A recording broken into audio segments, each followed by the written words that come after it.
Hey, Chicago. What do you say?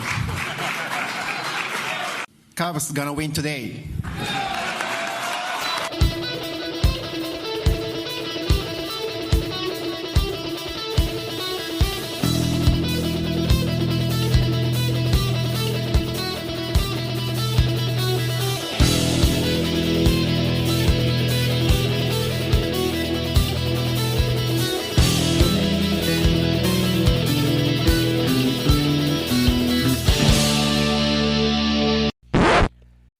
When Sweet Tarts dared to combine sweet and tart, they thought, why stop there? Why not create other exciting and unexpected combinations, like rainbows and ropes, or fruity and gummy, or chewy and more chewy? That's why they created fun treats like Sweet Tarts Twisted Rainbow Ropes, Gummies Fruity Splits, and Chewy Fusions. When you dare to combine, it's sure to blow your mind. Sweet Tarts, dare to combine. Visit sweettartscandy.com to shop now. Don't you love it when things are both easier and more affordable? Like when the rain washes your car for you. Or like when you save up to 10% by bundling your renters and auto insurance with USAA. Bundle with USAA and start saving. Get a quote today. A strong host game needs a strong wing game. Add Popeye's wings to your game day spread, and the crew won't just be cheering, they'll be salivating. With 8 bold, crispy Louisiana flavors to satisfy everyone's taste buds, our wing game is strong enough to always get you the W. At $5.99 for a 6-piece, order bone-in or boneless for your next watch party. Someone just wrapped up the title of Most Valuable Host. Love that chicken from Popeyes. At participating U.S. restaurants, price may vary, tax extra. When it comes to towing, seeing is believing. That's why Chevy Truck's advanced camera technology offers up to 8 available cameras for 14 unique views, so you can focus on the view that really matters. Chevrolet, together let's drive. Learn more about Chevy Trucks at Chevy.com. Safety or driver assistance features are no substitute for the driver's responsibility to operate the vehicle in a safe manner. Read the Vehicle Owner's Manual for important feature limitations and information. Welcome back to another exciting edition of the Opponents Exercise Podcast. We're going to talk baseball with national baseball expert David Brown. David, how are you? Hi, Andy. I'm good. Just getting through the Chiefs parade in Kansas City, so yeah. I'm ducking for cover. And before we record, we talked that you were there. I was there. I'm not a suspect, but I was. Me and my kids. Not quite. What's that? Are you a person of interest?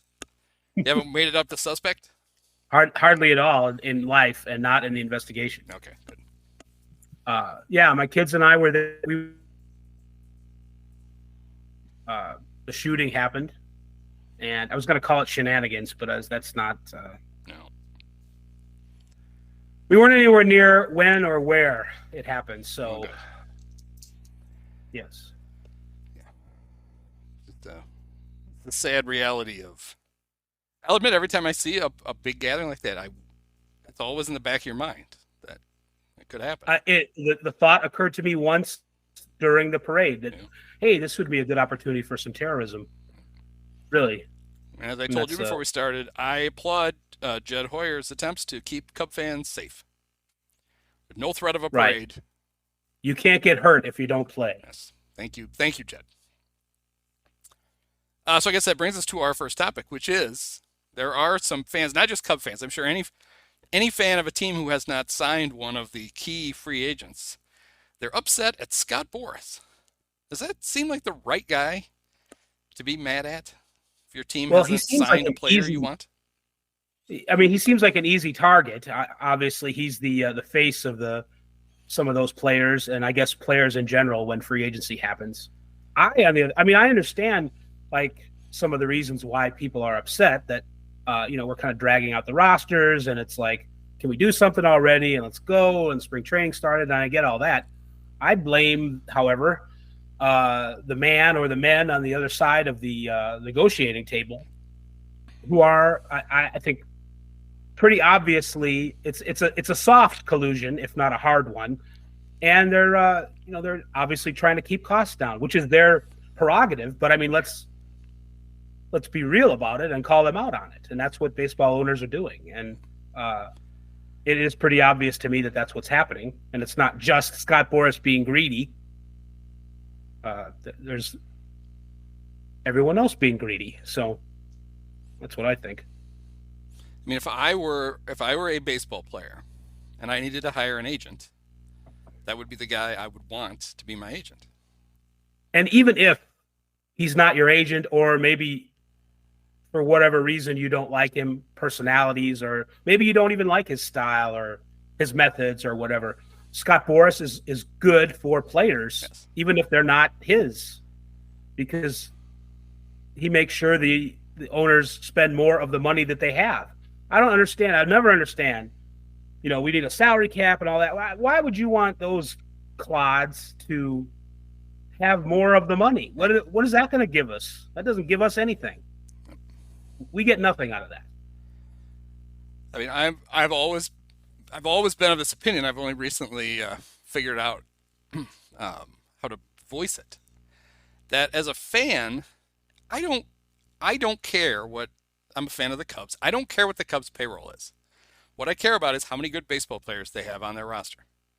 And if they have a lot of good baseball players and it's cheap, well, good for you. I'm happy for you. If they have a lot of good players and it's expensive, I don't really care. And if you don't have good players, then no matter what your payroll is, it's not enough. You need to spend more to get more good players.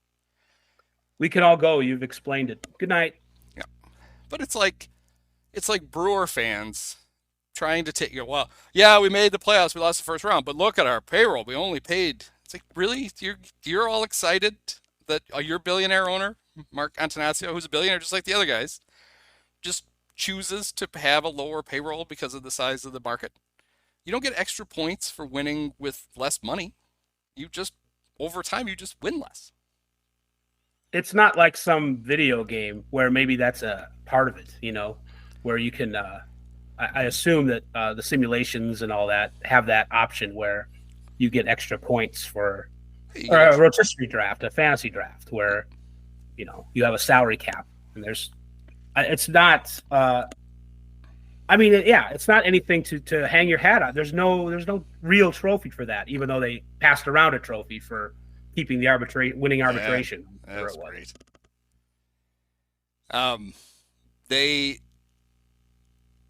The fans that seem most upset by it seem to be of the opinion that, let's just use Cody Bellinger as an example, that Scott won't let Cody Bellinger sign with the Cubs unless the Cubs pay X amount of money. And it's like, do you not understand that that's not, you don't understand that's not how that works.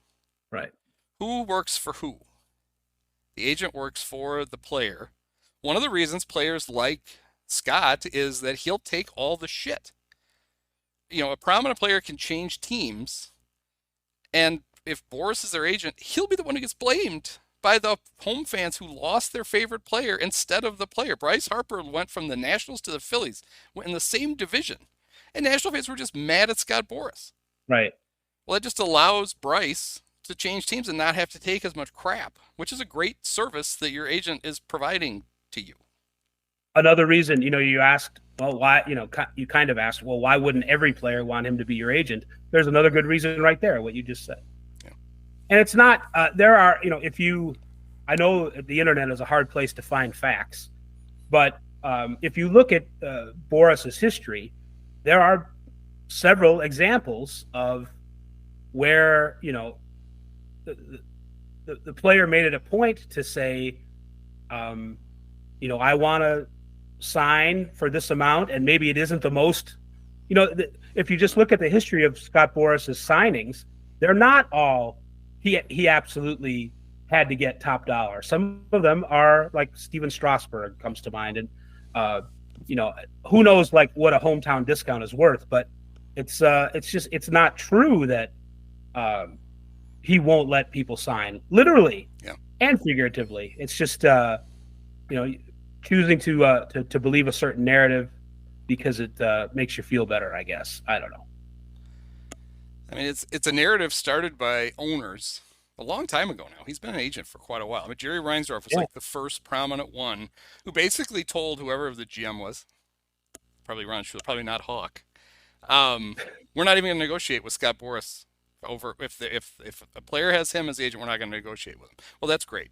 You're basically just going to shut off access to some of the best players in baseball because they have an agent who will push you to pay them what they think they're worth instead of what you have decided that they're worth. Right.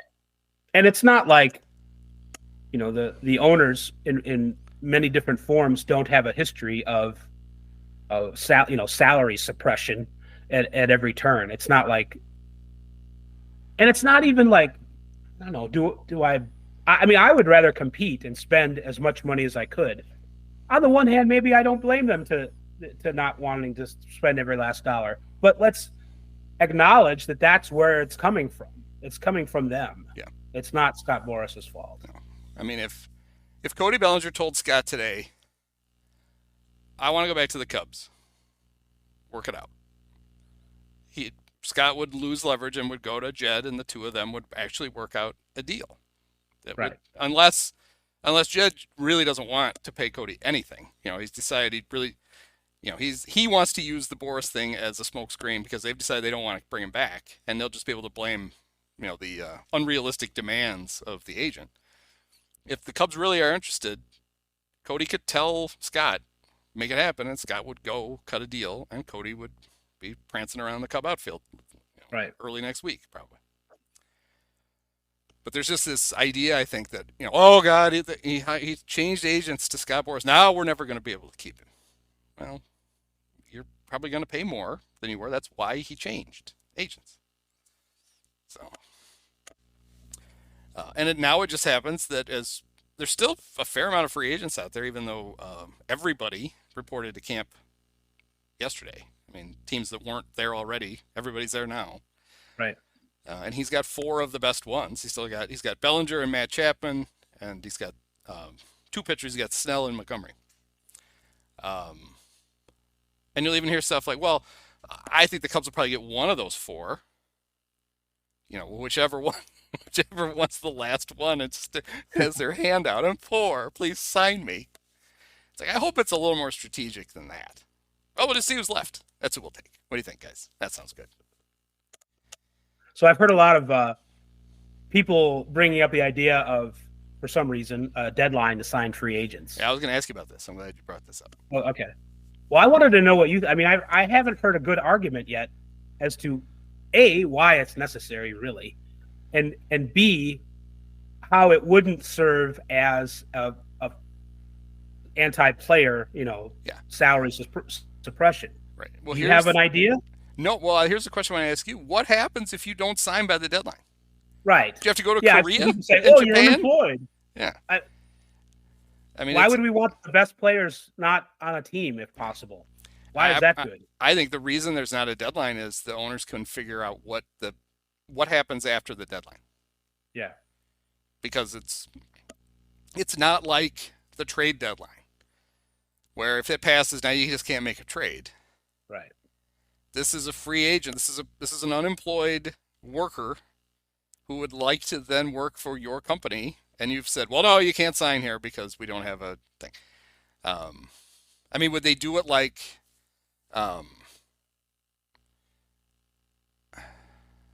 what was if you offer arbitration and then the player doesn't sign? I forget why Craig Kimbrell couldn't sign until something passed, and then he couldn't sign until the All-Star break. Right. Or what? It wasn't at May 1st. I remember that May 1st. Yeah, maybe it was. And then he had to go get back in shape, and he didn't sign until June. I don't remember what that was, but there was a thing that happened that then he couldn't sign. You wouldn't do that. You can't have, 60 players who now just have to hang out for 2 months before they can go sign a contract with somebody. Yeah, so they've added a bunch of replacement players for a while. I don't know how that improves the product. And I think the thing that got owners, or not even, it's baseball writers are the ones who want the deadline, because this sucks. Having the news just kind of barely leak out over months. The lockout a couple of years ago served as kind of a de facto deadline. Like Marcus Stroman had to hop on a plane and get to Chicago to get his physical done because he wanted the certainty of a deal before the lockout because he didn't know what it was going to look like afterwards, and so he signed that deal. And there were several players who signed deals in those last couple of days before, and they're like, see, this is great. It's like, okay, well, good. You just have to threaten a lockout every year. That's what's going. That'll trigger a deadline. And I do wonder how. Oh, sorry. Go ahead. No, people come from a place of wanting to punish the worker, and it's part of that primal feeling that all this is a bunch of guys playing a game. So it's like, I'd play for free. Yeah, because you suck and nobody would, watch you play. That's right. Person. So it's, that's kind of where it stems from. And putting somebody in their place kind of thing. It's odd to me, though, that there's still so much like, I guess maybe it's not odd. I mean, you're fans of a team, and when you get spurned by a player who you wanted to be on your team, you lash out at the player. I could see in the olden days, back with the reserve clause, where you basically you could force guys to play for you or play for nobody. Right. That when that changed, I could see where there were some baseball fans who were like, oh, this is terrible. If your team lost a couple of good players and you never had to worry about that before, you're pissed. Right. That's 50 years ago. So how many of us that are baseball fans even remember that? So it's odd to me that the attitude has still lingered, but it does. And maybe they're just the ones who yell the loudest. But I don't like it when guys that play for the Cubs leave to go to other teams, but I always understand it. I was even forgiving of Dexter Fowler went to the Cardinals, for Christ's sakes. I was like, oh, God, no. But he got a lot of money, and the Cubs weren't going to give it to him. So screw the Cubs. He would have stayed if they'd have paid him anywhere close to that, and they didn't want to. They were hot to trot to get to Albert Almora, and that worked out great. Hell, they tried to do it the year before. And he showed up at spring training and was like, I don't want to play for the Orioles. I really don't. They gave me a contract. I almost signed it. My agent has it on his phone. I can click on it. I don't want to. Theo, could you give me some money? Okay. It's just, and I think now that's what all Cub fans are waiting for. It's like the moment where all of a sudden the cameras, there's Cody prancing around in the grass, and it's like, oh, thank God he's back. Like a puppy. And with the Cody thing, we're not even sure that the Cubs have ever made an offer. Right. It's not even like he's got one sitting there that he just won't, that he's like, oh, I guess we can do better than this. They may have only talked in very broad, well, maybe this many years and maybe this much money. And you don't have anything hard to go by. Because I think they're clearly at this point waiting, just hoping nobody else really is that interested and they get him cheap. And they get him for fewer years than they want. We're like half a step away from, it wouldn't happen because Boras is the agent, but we're half a step away from the agent giving the Cubs a blank check and saying, hey, sign Andre Dawson for $500,000 or whatever. Yeah. Boras can't be that worried yet because the mystery team hasn't floated out yet. When the mystery team comes out, that's when, things are he's fishing. That's when that happens. It's right. It sounds like it's down to the Cubs, the Blue Jays, and the Angels. And are these the three places where Cody's fiance or wife has Instagrammed from? I don't know. Is that how we know that? I know one was Toronto. That's the thing I'm referencing. And people thought, well, that's the Blue Jays are up because.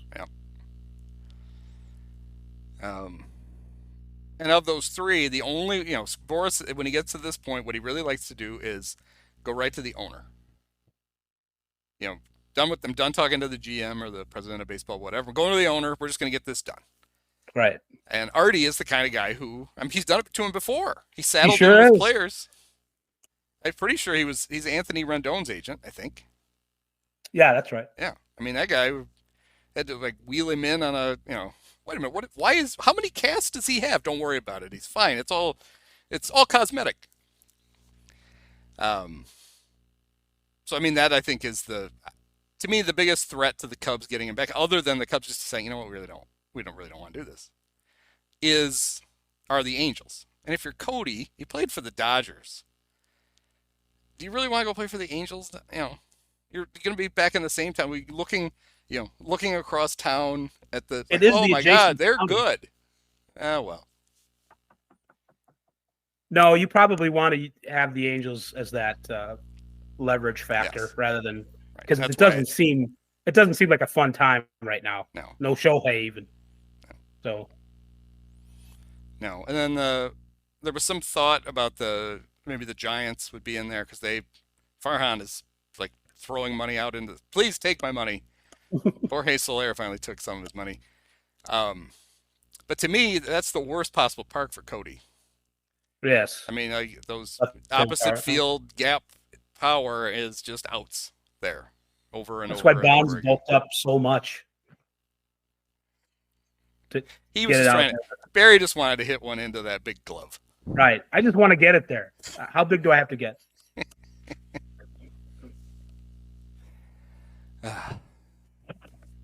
So, one of the guys from Chuggo, who was out at spring training, and I assume they went to spring training just to get the Cubs' thoughts on what the Bears should do with Justin Fields. I'm getting over a cough. Be careful. They got a little sensitive about the criticism that they went to Vegas to cover for the Super Bowl, and all they asked anybody about was Caleb Williams and Justin Fields. And then they wrote stories like, the Super Bowl's coming, but the Bears are the talk of the Super Bowl. It's like, you know what? They're not. No. I'm sorry. Do that ourselves. But anyway, so he asked, Ryan Herrera asked Nico Hoerner a very sensible question. Is this Cubs team better than last year's? This is Nico's answer. I'm going to take a deep breath. Yeah, I mean, I think all of us are asking that question individually and as a group. I think it's up to us to answer that just as the season plays out. I think anytime you go too deep in predicting baseball, it's usually not very accurate. Obviously, you want the best possible team you can have on the diamond, and there's still players out there. So I don't know exactly what that'll look like. But as far as the group that we have here right now, I think we have definitely what we need to compete as well as make a lot of improvements internally. And I'm just excited about the mindset that the guys have about that. So I characterize that as the longest no I've ever heard. Yeah, I call that a Stanford no. It's too bad John Lester's not around. I think you just ask John. Are you guys better? Fuck no. We're a lot worse. I don't know what the fuck we're doing.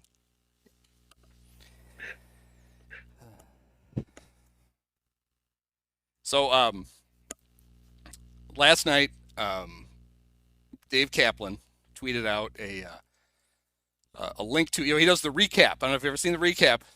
Somebody pays him to go on YouTube and scream at the camera scream at his phone for 3 minutes about whatever happened that day. And then he has a recap podcast about the Cubs with Gordon Wittenmeyer, even though Gordon is now the beat writer for the Reds. Still going to do the recap. And then Gordon's also going to write a column for the recap website. And he did. He wrote one. And basically what he was writing about yesterday was that the Cubs are fucking this up, and their fans should be mad at the Cubs for squandering a chance to win a very winnable division. And I simply tweeted out, Gordon has quite the gift. Even when you agree with him, you get halfway through what he wrote and go, oh, fuck this. I tweeted that. I'm going to guess 45 seconds later, I look at my phone. It's Cap. And I'm like, well, somebody's on Twitter. So I answered it, and he's laughing hysterically. He just thought it was so funny. And he's like, yeah, I love Gordon. He's great. Yeah, he pisses everybody off. I'm like, yeah, well, he does. And so then we just talked about the Cubs for like 5 minutes before we hung up. And, Cap was like, they just seem to think that next year is the year they're going to be good. Next year. Like, well, that's a very Cub. Wait till next year. I haven't heard that one. It's all the coveted prospects will be ready by then. So you can't block any of these guys. So you can't. Who are you going to do? You can't possibly. What will happen to Pete Crow Armstrong if Cody's out there in center field? Well, Cody can play first base. What happens to Michael Busch if Cody plays first base? Well, one of those guys could probably DH. Well, what happens if they sign Matt Chapman and then Matt Shaw is ready in a year? It's like there's a lot of what ifs in this question. How about this? How about you go get some good baseball players? And then if it turns out you have a glut at a position, you could trade from a position of strength. So even if the little Carter and his band of khaki-wearing nerds in the Cubs front office have all agreed that, oh God, 2025, we're going to be amazing. You can't convince me that's any reason not to try to make the 2024 team better. Because A, how many of these prospects are going to actually make it? Right. And then B, even if you do, then you can use that surplus to improve other parts of your team. And Cap agreed with that, and then he had to go. I don't know. He had to do cryo or something.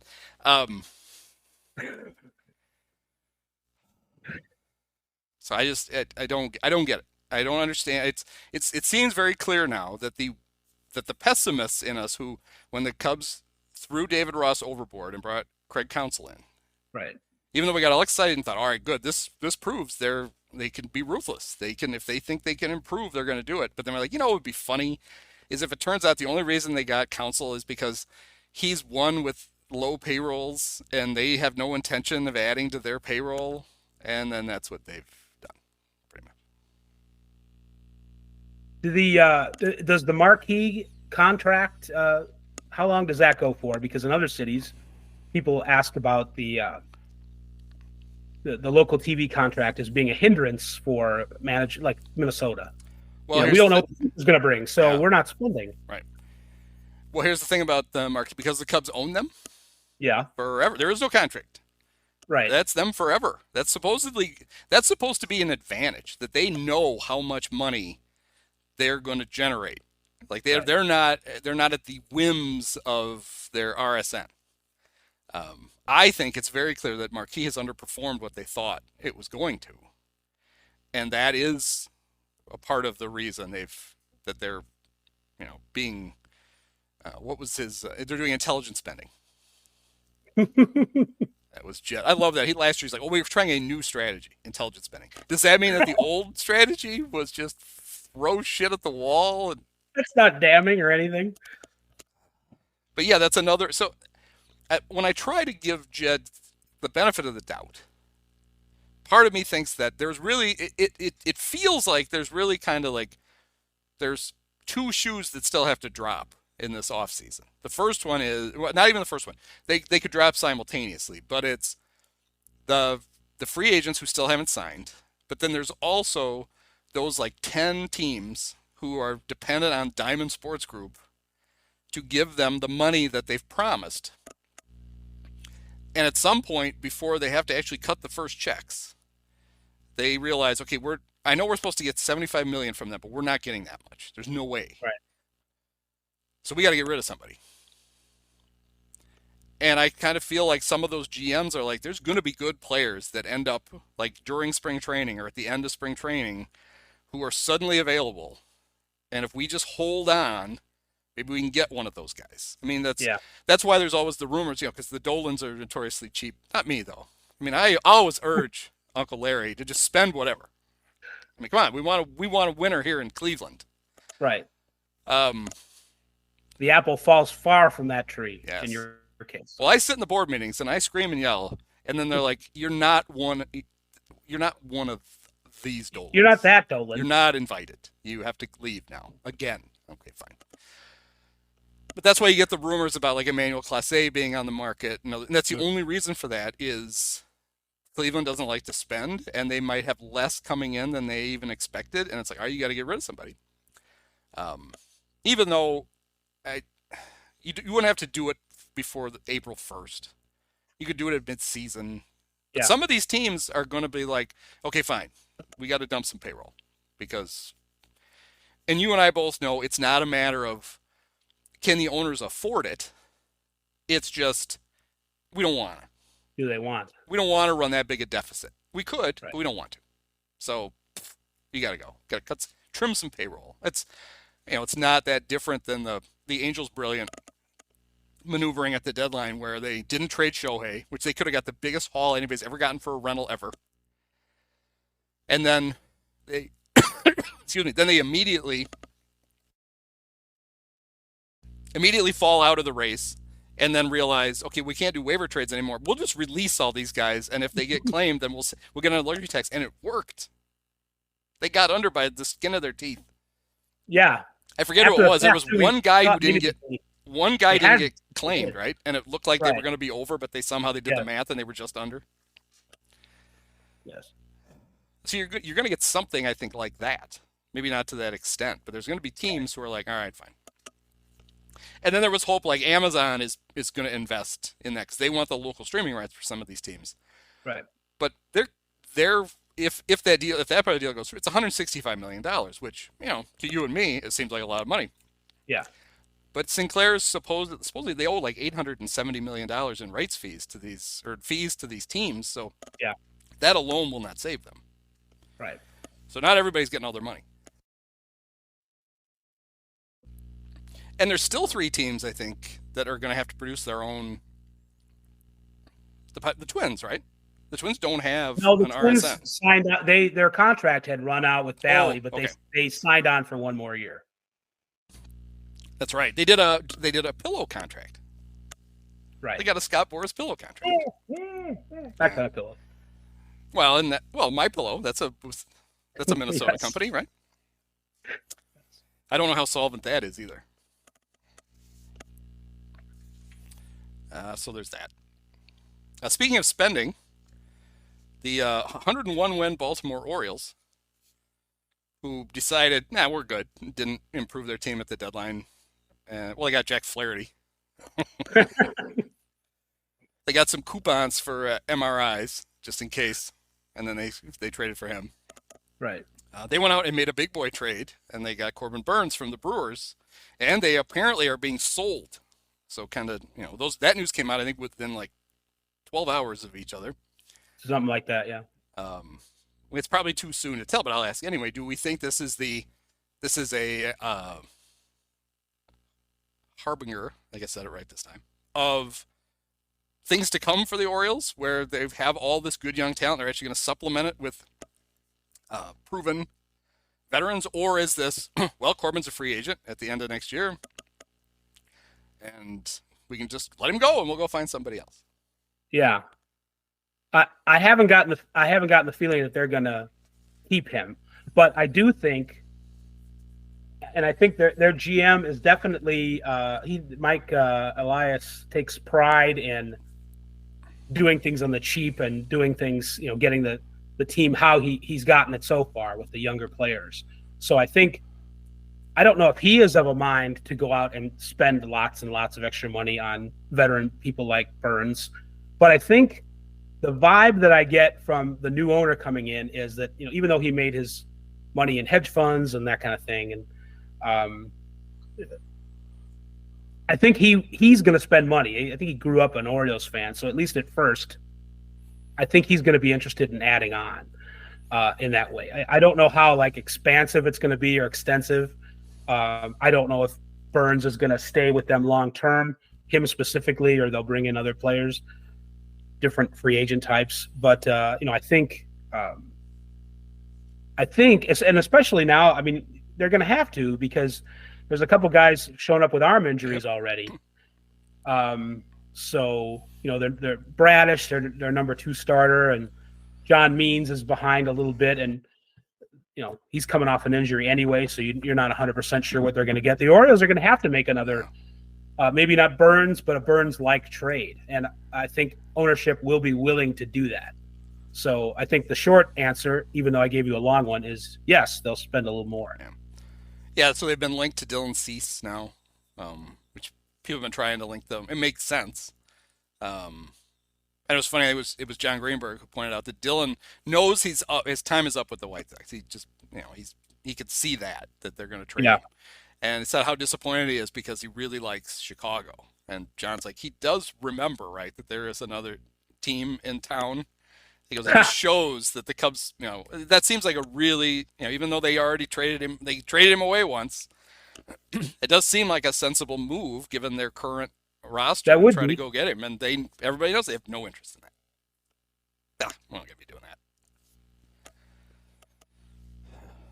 So there's that. But yeah, I mean, it's this whole idea that it's almost like because the Orioles farm system is so good and the guys they brought up have actually been as good as advertised, it's almost like there becomes a feeling then that we're just gonna keep doing that. Right. And it's like I take it from the 2016 Cubs. That could change really fast. That doesn't last forever, and that phrase doesn't even cover how soon it can end. Yes, past performance is not indicative of future results. Just like the Right. gambling disclaimer on every ad that you ever hear. It's if you have a minor league system full of prospects, if you make sensible trades with those guys, you will almost certainly do better trading them than keeping them, even if one of them turns out to be like a star.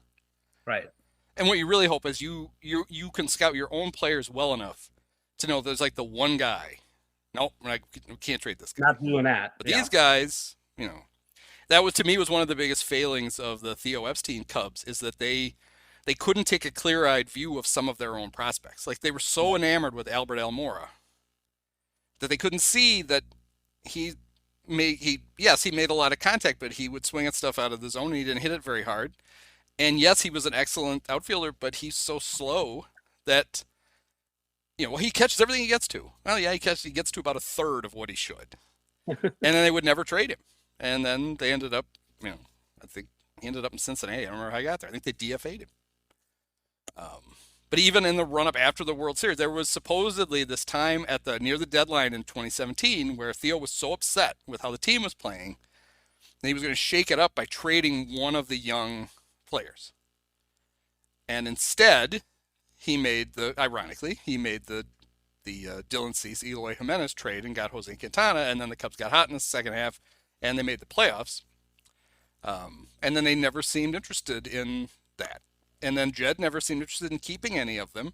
So you had this weird thing where it just kind of slowly marched to nothing. And then they all got traded at one deadline for pennies on the dollar. And the Orioles, you could see them, if they had followed the same approach, you could see them doing a similar thing without ever winning anything. Right. Because at least what the Cubs did was, for a 2-year period, they went for it. They got John Lester. They tried to go for it with Jason Hayward, but they made moves.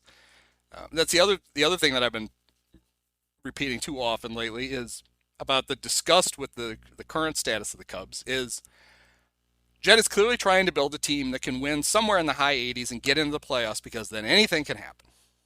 It's a great thing to sell. It's easy to sell to the owner and some of the dumber fans.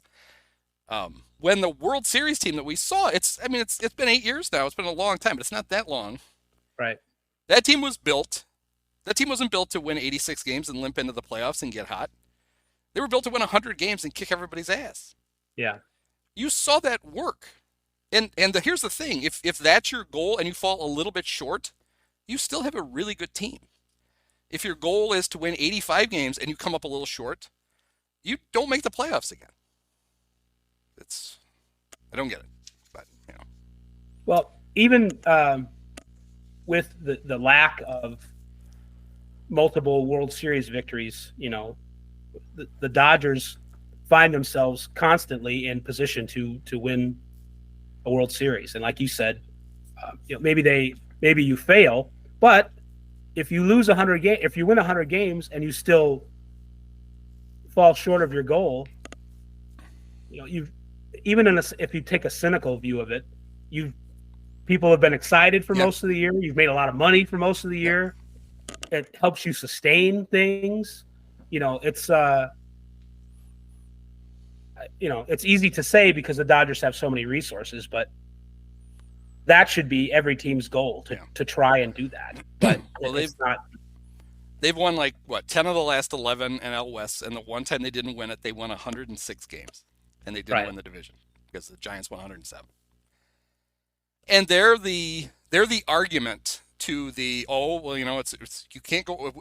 We would love to, but we can't go over the luxury tax because those penalties are just so severe that you wouldn't be able to build a good farm system. Because you lose money in your draft pool and your international pool, and your first round draft pick goes down. Say, well, guess what? The Dodgers pay the luxury tax most of the time, and they're really good, and they have one of the best farm systems in baseball. They somehow have figured out how to do it. So it sounds like more of an excuse than a reason not to go over. You don't want to go over because there's a financial penalty, and it's especially the first level. It's a very weak financial penalty. Right. Don't you pay you pay X% on just the overage? It's not like they're taking your whole $239 million payroll and penalizing you. If you spend $246 million, you pay on the $7 million. You don't pay on the whole thing. But there are teams who won't go over, like the Cubs last year. One of the reasons they didn't add a bigger relief pitcher was they didn't want to go over the luxury tax, and they were right up against it. And then there were people who were like, their apologists are like, well, see, that's actually smart though, because now next year, they didn't go over this year. Next year, they can really go way over. Well, they're not going over again this year. Right. They just did it because they didn't want to. Not because there was some great strategy about, well, if you look over the next few years, we're going to be way over that. So every year we can, the team who did it the best was the Dodgers, who last year got under the luxury tax, still won 100 and whatever games, won the West. And then this year they just blew way past it. But they've reset it so that now they're not on year 6 of the penalties.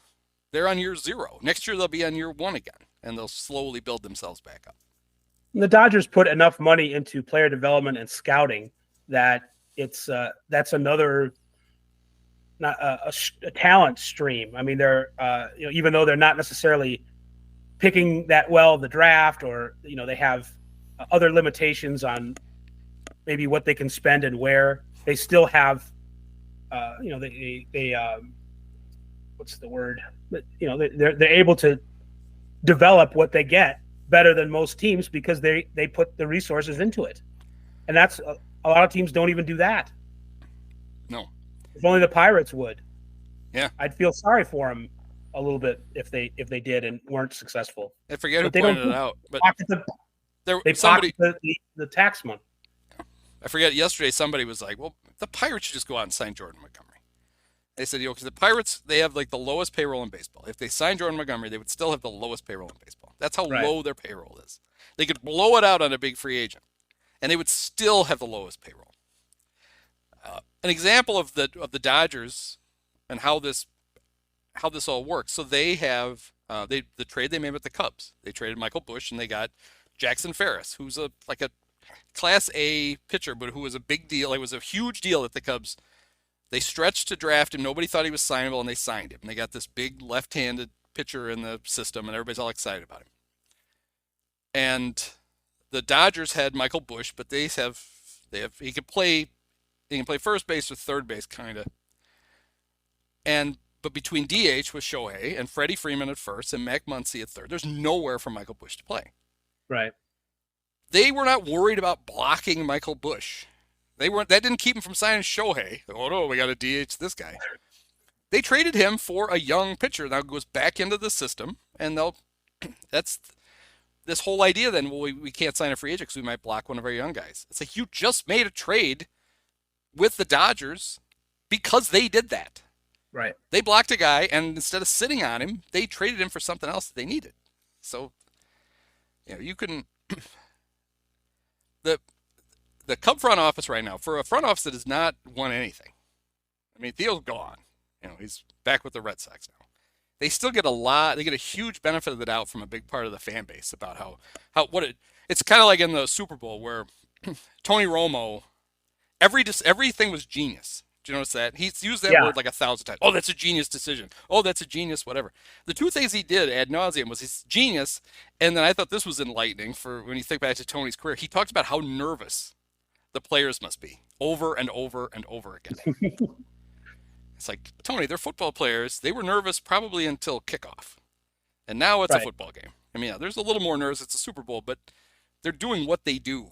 The fact that you were so nervous that you dropped a snap and cost the Cowboys a playoff game against the Seahawks, which helped the Bears, because the Bears got to play the losing Seahawks the next week. Or the Seahawks who had a losing record, they got to play them the next week. That was enlightening. Well, anyway, there's a lot of Cub fans who everything this front office does is genius. And Craig Breslow left. Oh, he's a genius. He does amazing things with the pitch lab. Like, all right, where are all the great pitchers? Like, yeah, Justin Steele's good now. He was in the minors for 7 years with the Cubs. It took the pitch lab 7 years to turn him into a good pitcher. And then, or Dan Kantrovitz, who almost left to go work in the Mets front office. Like, oh my God, all these great prospects. Well, Kantrovitz has done drafts with the Cardinals, the A's, and the Cubs. And you think back to the the really good players, like, oh, with the A's, like Matt Chapman and Matt Olson. He didn't draft either one of them. He did draft Sean Murphy. That's like the best player he drafted with the A's. That's a good player. With the Cardinals, all those great drafts, he drafted Flaherty and Waka. But then his next best player, of all of his drafts, the next most impactful player he drafted, Patrick Wisdom. But they can't give this guy enough credit for all this stuff. And it's like, I got news for you. Maybe they're not as smart as you think they are. Right. Maybe some of this obvious stuff they don't do because their job is to save their owners money. And then frame it to you as this grand strategy. And just keep buying it. Just, take it in. It's great.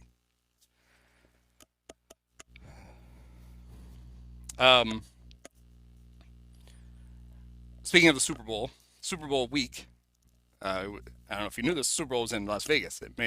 Jim Nantz may have mentioned that once or 10,000 times.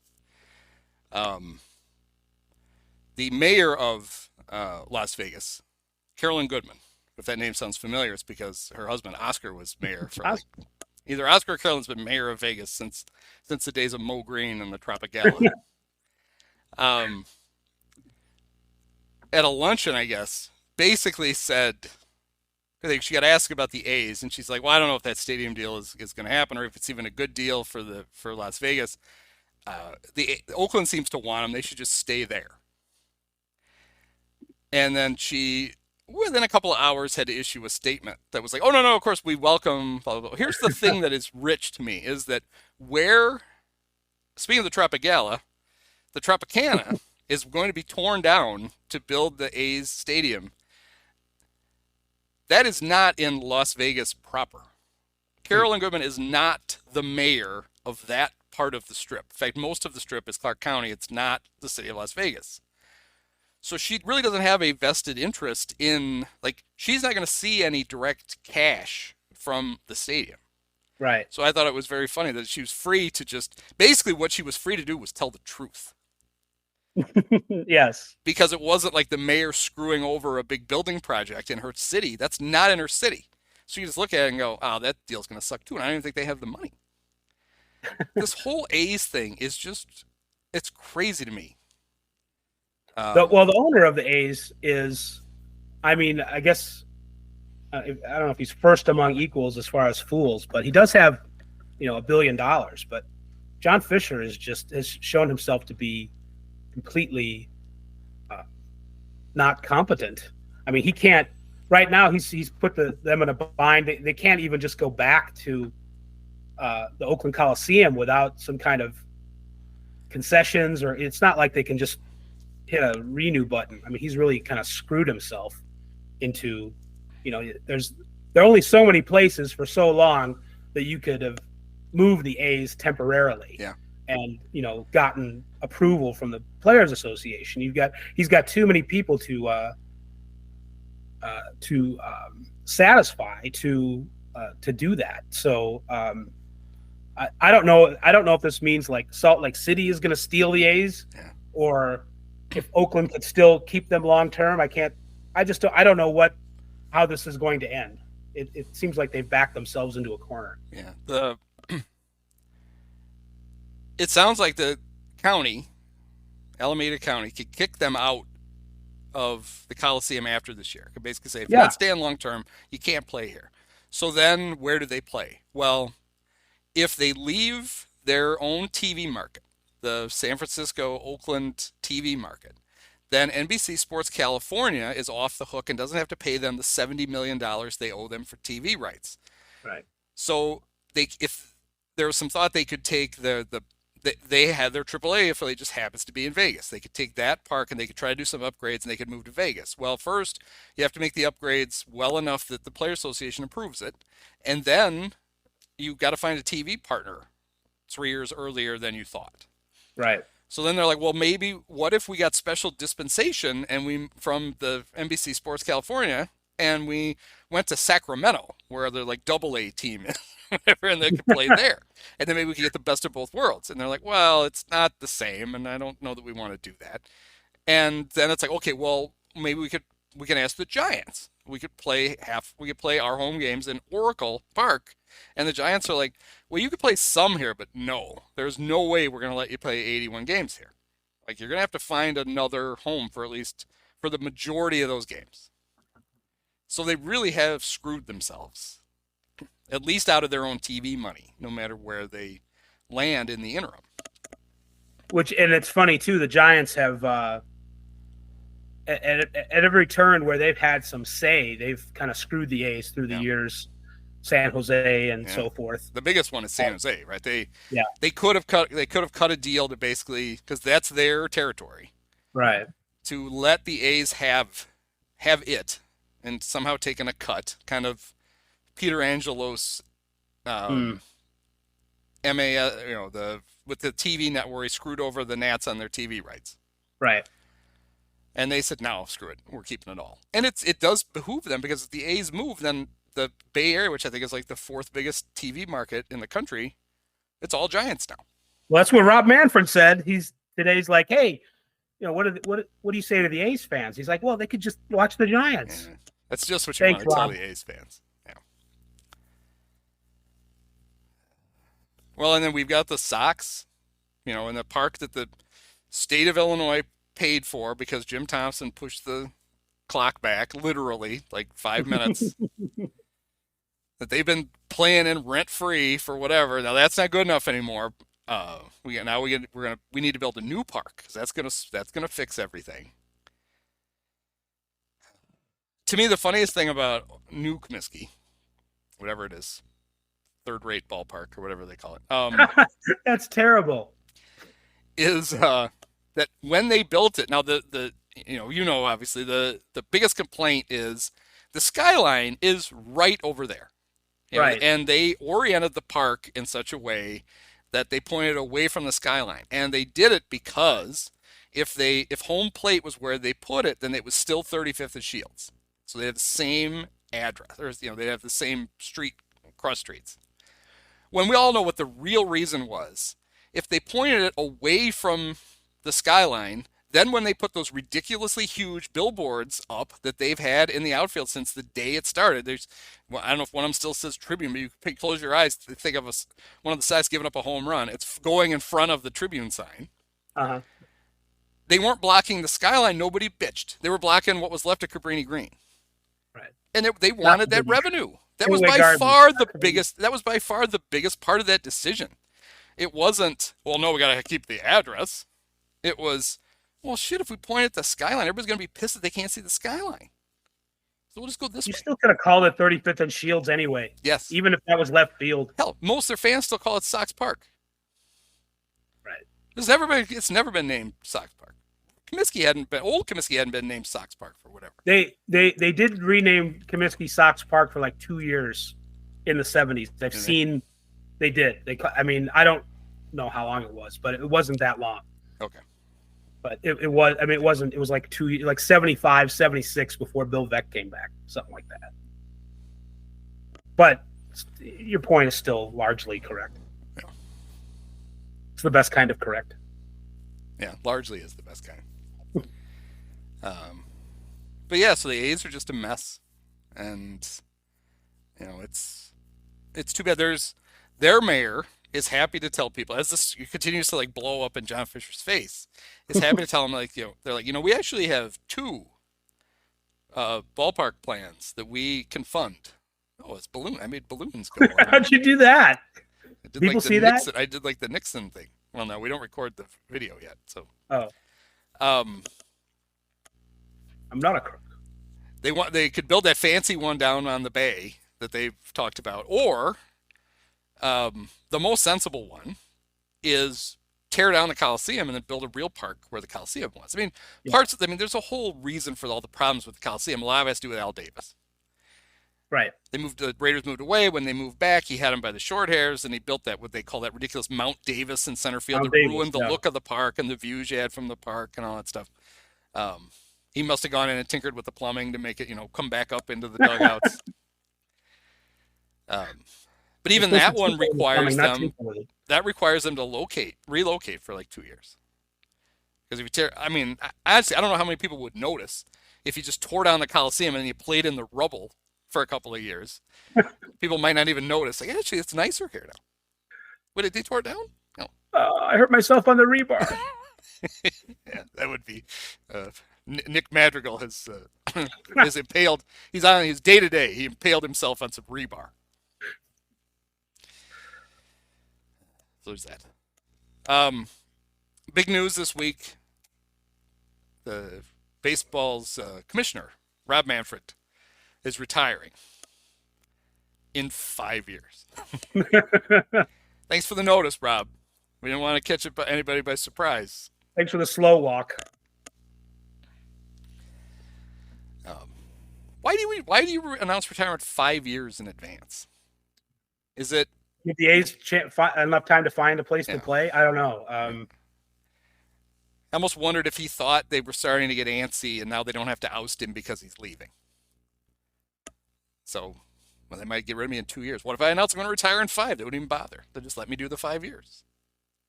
But I think owners are happy with Rob, right? I would think so. He takes most of the shit instead of them. He manages to squeeze money out of places that it doesn't make any sense that they want to give baseball money. He's the real Scott Boras. You think that sounds like what you're describing? Yeah. Maybe he'll become an agent after he retires. Probably not. Well, I mean, he is. I don't know if it's because people look younger than they used to, but he's going to be 70 in 5 years. It doesn't seem. He doesn't look that age. I don't know if the owners can be.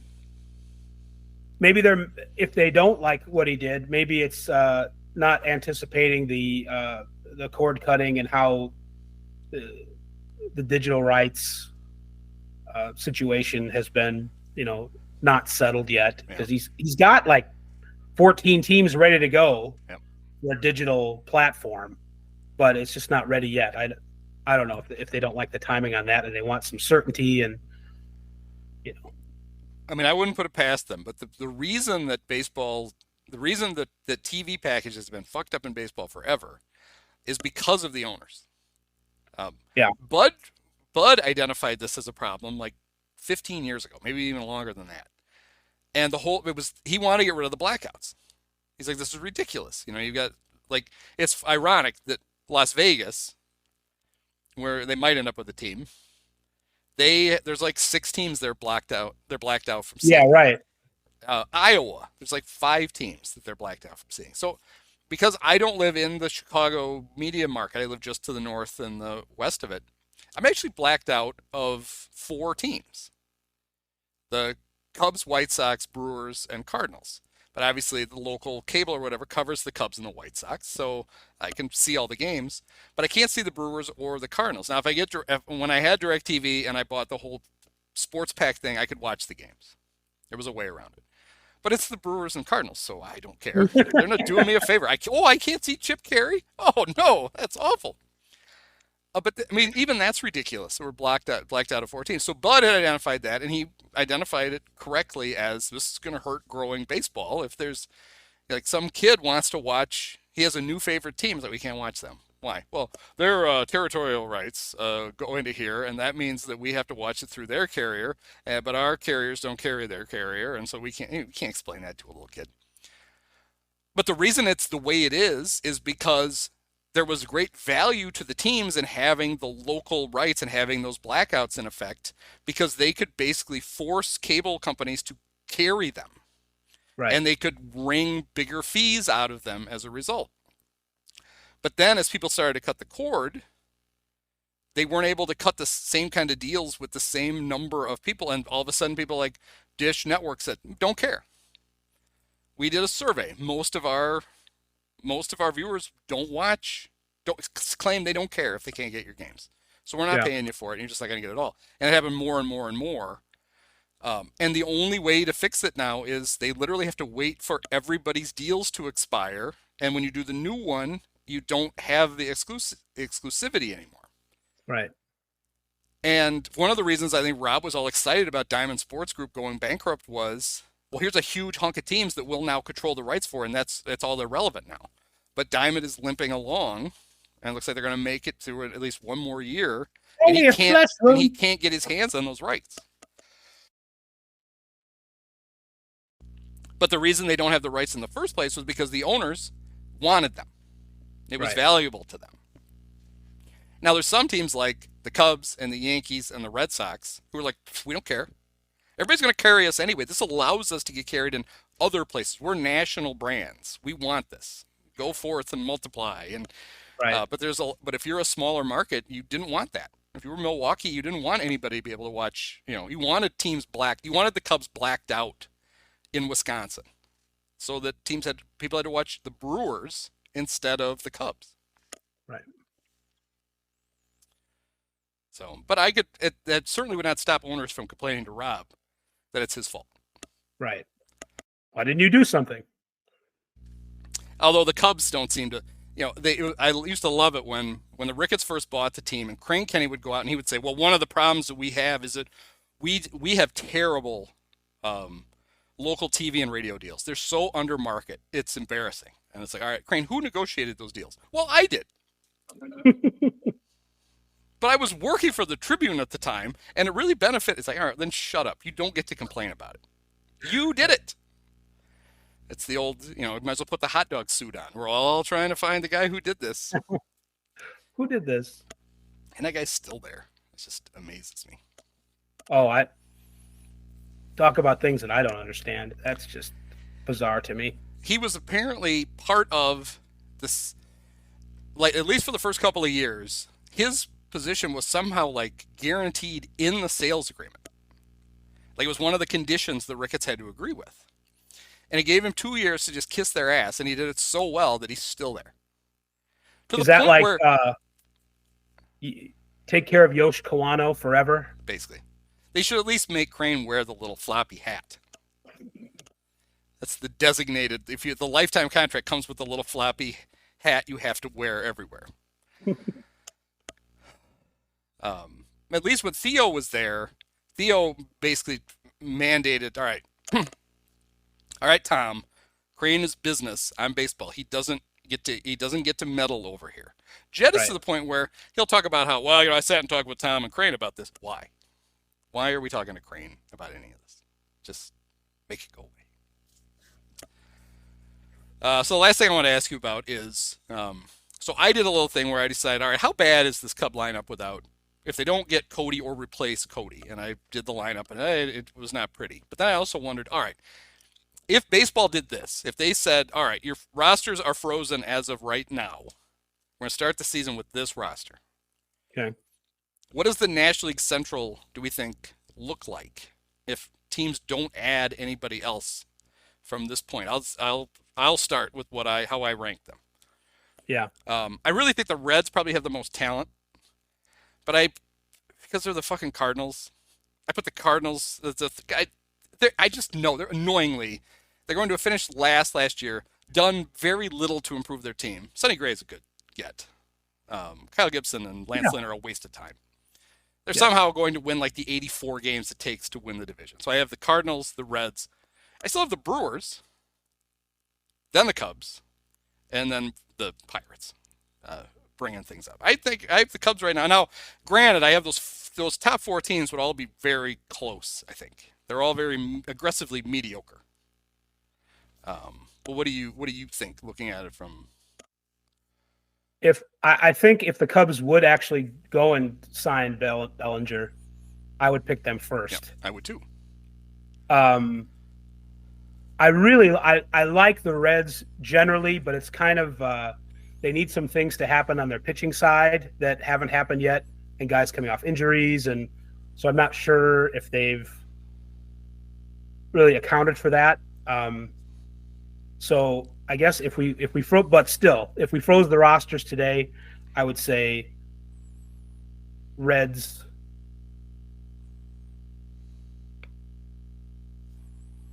Boy, I don't know.